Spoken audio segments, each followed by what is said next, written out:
It is day 2 of the NTSB's investigative hearing into the deadly mid-air collision between American Eagle Flight 5432 and a Black Hawk helicopter.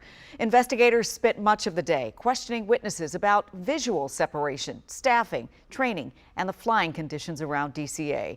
Larry Miller joins us from the NTSB boardroom at L'Enfant Plaza with what we learned today. And Larry, let's talk a bit more about the focus.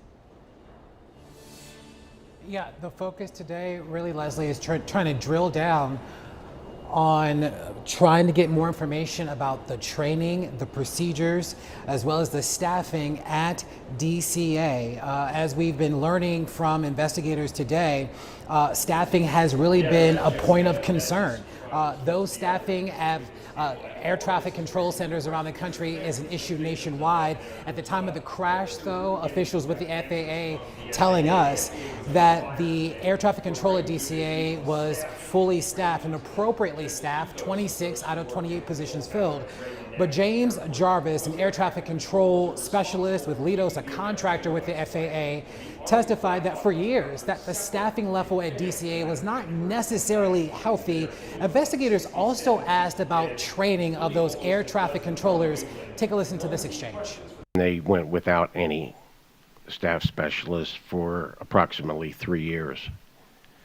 Those duties fell to the operations manager and a support manager, as well as the air traffic manager.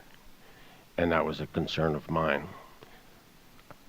I brought that to many attention, every opportunity I had. And at one point I was told to quit bringing it up. Mr. Jarvis, do you feel that that impacted the training program at DCA? Absolutely. Well, Leslie, families of the victims have no doubt been watching the hearings as well. Many of them deeply concerned about some of the details that are being shared by those that are testifying today, being asked questions by the investigators with the NTSB. I spoke with the family of Casey Crafton. He was a passenger on American Eagle Flight 5342.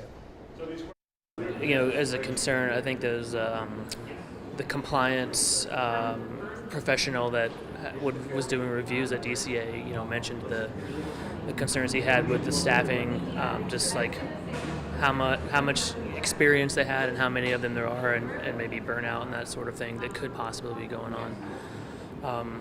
Of course, this is like a multifaceted problem. We've heard testimony yesterday and today, and how much is just like stacking up, like of all the things that led to this that should have never happened in the first place.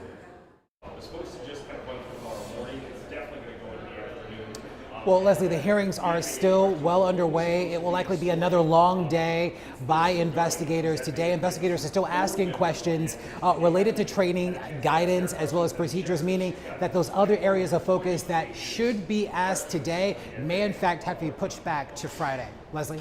All right, Larry, we know there's a lot for them to go through and you'll be following it. We'll talk with you again in just a bit.